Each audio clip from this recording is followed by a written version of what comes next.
Assalamualaikum warahmatullahi wabarakatuh. Perkenalkan, nama saya Yulianti, mahasiswa Stikes Medistra Indonesia, program studi D3 Kebidanan. Di sini saya akan melakukan pendidikan reproduksi dalam bentuk video dengan tema kesehatan lansia dan masalah kesehatan reproduksi di masa COVID-19 ini. Selamat menyaksikan. Nah, selanjutnya, apa sih itu lansia?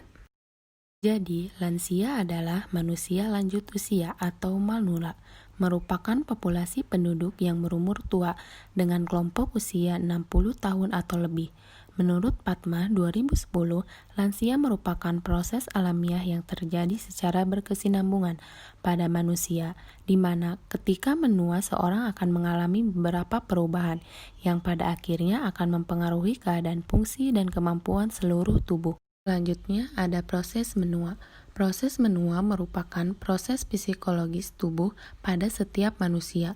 Proses menua ini ditandai dengan proses menghilangnya kemampuan jaringan untuk memperbaiki diri atau mengganti dan mempertahankan fungsi normalnya, sehingga tubuh tidak mampu mempertahankan dirinya terhadap infeksi serta tubuh tidak mampu memperbaiki kerusakan yang diderita. Penuaan akan mengakibatkan penurunan kondisi anatomis dan sel akibat menumpuknya metabolit dalam sel. Metabolit bersifat racun terhadap sel sehingga bentuk dan komposisi pembangunan sel akan mengalami perubahan. Nah, selanjutnya itu ada teori menua. Di dalam teori menua itu terbagi menjadi 3 bagian. Yang pertama ada teori genetik. Teori genetik itu ada juga teori genetik dan teori mutasi somatik. Nah, yang kedua ada teori non-genetik. Di dalam teori non-genetik ada juga teori penurunan sistem imun dan teori radikal bebas. Nah, yang ketiga ada teori psikologik. Di dalam teori psikologik ada stres adaptation. Selanjutnya yaitu ada karakteristik dan klasifikasi lansia. Karakteristik lansia menurut Mariam 2008, karakteristik lansia disebut menjadi 3, diantaranya adalah 1. Seorang yang berusia lebih dari 60 tahun sesuai dengan pasal 1 ayat 2 Undang-Undang Nomor 13 tentang Kesehatan. Nah, yang kedua ada variasi lingkungan tempat tinggalnya. Nah, yang ketiga ada masalah dan kebutuhan lansia yang beragam. Nah, selanjutnya ada perubahan-perubahan yang terjadi akibat proses penuaan, perubahan psikologi. Yang pertama adalah integumen, yaitu sistem penglihatan. Nah, yang kedua ada tekanan darah, yaitu sistem kardiovaskular. Nah, yang ketiga yaitu sistem persarapan, yaitu sistem pernapasan. Yang ketiga yaitu sistem pendengaran, adalah sistem pencernaan. Nah, selanjutnya adalah perubahan psikososial. Yang pertama, lansia cenderung merasakan sadar atau tidak sadar akan terjadinya kematian, merasakan perubahan dalam cara hidup, merasakan perubahan ekonomi akibat pemberhentian jabatan dan peningkatan gaya hidup, merasakan pensiun atau kehilangan banyak hal seperti finansial, pekerjaan, sahabat, dan status pekerjaan, merasakan penyakit kronis dan tidak kemampuan, merasakan kesepian akibat pengasingan dari lingkungan sosial, mengalami gangguan cedera. Nah, selanjutnya ada pertanyaan nih, kenapa perempuan lansia? Menurut Health Aid International, isu kekerasan terhadap lansia perempuan sering diabaikan sehingga perlu meningkatkan kesadaran untuk mencegah dan mengatasi tindak kekerasan berbasis gender. Kekerasan terhadap perempuan termasuk lanjut usia. Selama pandemi penyakit virus corona 19 ini cenderung meningkat. Oleh karena itu, perlu upaya pencegahan dan penanganan, khususnya terhadap lansia perempuan, karena umumnya mereka lebih rentan dibandingkan lansia laki-laki. Nah, selanjutnya yaitu perempuan lansia berpotensi mengalami tindak kekerasan, keterlantaran, dan diskriminasi ganda karena statusnya sebagai perempuan dan dengan keterbatasan yang dimiliki seiring usianya yang lanjut. Beberapa contoh kasus yang menimpa perempuan lansia saat pandemi COVID-19 ini.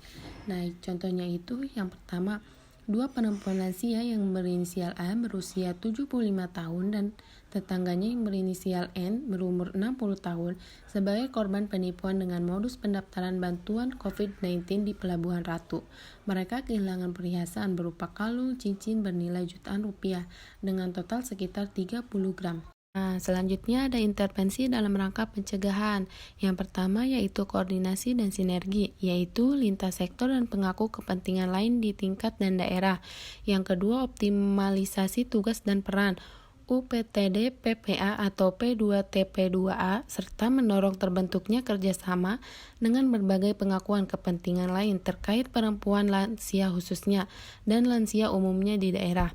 Nah, yang ketiga ada identifikasi keberadaan lansia data terpilih, yaitu di akar rumput UPTD atau PPA bekerjasama dengan petugas berbagai sektor seperti kader, posyandu, posbindu, PKK, BKL, lanjut usia, RT. Nah, selanjutnya yaitu ada layanan informasi tepat mudah diakses dan dipahami melalui media online atau offline.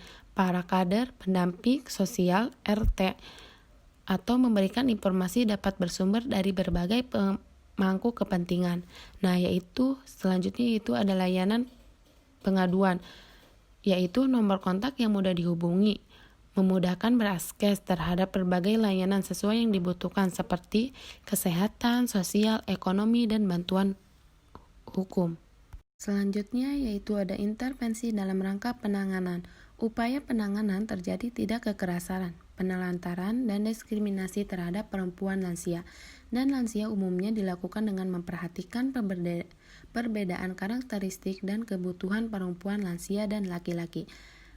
Kekerasan berbasis gender merupakan kekerasan yang langsung ditunjukkan terhadap perempuan lansia karena dia adalah perempuan atau hal-hal yang memberikan akibat pada perempuan lansia secara tidak profesional. Tindakan-tindakan lain yang mengakibatkan kerugian atau penderita fisik, mental, atau ancaman-ancaman, paksaan dan perampasan kebebasan lainnya. Pada masa COVID-19 ini, kemampuan berkoordinasi dan bersinergi dengan kementerian atau lembaga dan pemangku kepentingan terkait lainnya melakukan langkah-langkah penanganan kuratif dan rehabilitatif. Nah, yang pertama adalah layanan kuratif. Yang pertama, mengoptimalkan unit layanan teknis terkait pengaduan kekerasan terhadap perempuan lansia, khususnya dan lansia umumnya. Yang kedua, melakukan penanganan bagi perempuan lansia, khususnya dan lansia umumnya, yang menjadi korban tindak kekerasan, penelantaraan, dan diskriminasi secara cepat, tepat, dan akurat oleh aparat penegak hukum. Yang ketiga, menyediakan sarana dan prasarana memadai untuk mengalami penanganan rehabilitasi kesehatan, rehabilitasi sosial, dan bantuan hukum. Selanjutnya yaitu ada layanan rehabilitatif. Yang pertama yaitu menyediakan tenaga pendamping bagi perempuan lansia khususnya dan lansia umumnya yang menjadi korban tindakan kekerasan, penelantaraan, dan diskriminasi yang meliputi antara lain tenaga psikolog, dokter, atau psikiater, pendamping spiritual, pengacara, tenaga kesehatan, pendamping sosial lansia, dan konselor. Nah, yang kedua adalah memperkuat jaringan kerja dan koordinasi dalam proses reintegrasi, serta pemulangan perempuan lansia khususnya dan lansia umumnya yang menjadi korban kepada keluarga atau lingkungan sosial. Selanjutnya yaitu membantu lansia mengatasi stres selama wabah COVID-19 ini. Yang pertama, warga lansia terutama yang diisolasi dan yang mengalami penurunan kognitif, demensia bisa semakin resah, marah, tertekan, gelisah, tertutup, terlalu curiga selama wabah atau berada di karantina. Beri dukungan emosional melalui jaringan informal, keluarga, dan tenaga kesehatan jiwa. Sampaikan fakta-fakta yang sederhana tentang yang sedang terjadi dan informasi yang jelas tentang cara mengurangi resiko infeksi dengan bahasa yang tepat dimengerti. Lansia tanpa gangguan kognitif. Warga lansia lebih rentan terhadap COVID-19 ini karena sumber informasi yang terbatas, sistem imun yang lebih lemah, dan tingkat kematian COVID-19 yang lebih tinggi di antara kelompok usia lanjut. Selanjutnya yaitu keluarga atau pengasuh memberikan pengertian tentang COVID-19. Pastikan lansia paham dan menerima kondisi ini. Tetap jaga kondisi lingkungan yang bersih, aman, dan nyaman, serta ventilasi, mendapat cahaya matahari. Cukup berjemur jam 9 sampai jam 10. Jauhi keramaian, perkumpulan, dan kegiatan sosial. Istirahat dan tidur yang cukup minimal 6 sampai 8 jam sehari atau lebih. Selanjutnya yaitu ada new normal pandemi COVID-19, aktivitas yang dilakukan oleh lansia. New normal merupakan skenario untuk mempercepat penanganan COVID-19 dalam aspek kesehatan dan sosial ekonomi yang diterapkan berbagai negara, termasuk Indonesia. Meskipun pandemi COVID-19 belum berlalu dan kehidupan new normal akan berjalan, semua orang termasuk para lanjut usia atau lansia tetap harus memperhatikan kesehatan dan menjaga imunitas tubuhnya. Aktivitas seperti berolahraga dan mengkonsumsi suplemen kesehatan selalu jadi hal yang utama di saat pandemi COVID-19 dan kehidupan new normal demi mencegah terinfeksinya virus corona. Namun, untuk para lansia, aktivitas fisik tentu saja terbatas karena tak semua bisa dilakukan seperti halnya orang yang berusia lebih muda. Lansia seringkali mengalami masalah seperti gangguan mobilitas, gangguan pernapasan, gangguan mental atau psikologis, serta gangguan saat beraktivitas sehari-hari. Lansia perlu melakukan pemeriksaan kesehatan secara berkala agar bisa tetap hidup sehat dan mandiri, dan perlu pula menjaga konsumsi makanan bergizi seimbangnya.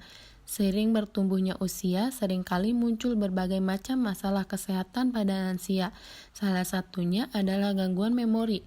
Gangguan memori ini lanjut staf pengajar Departemen Neurolog atau RCM atau PKUI ini bisa dicegah dengan menjaga memori tetap aktif.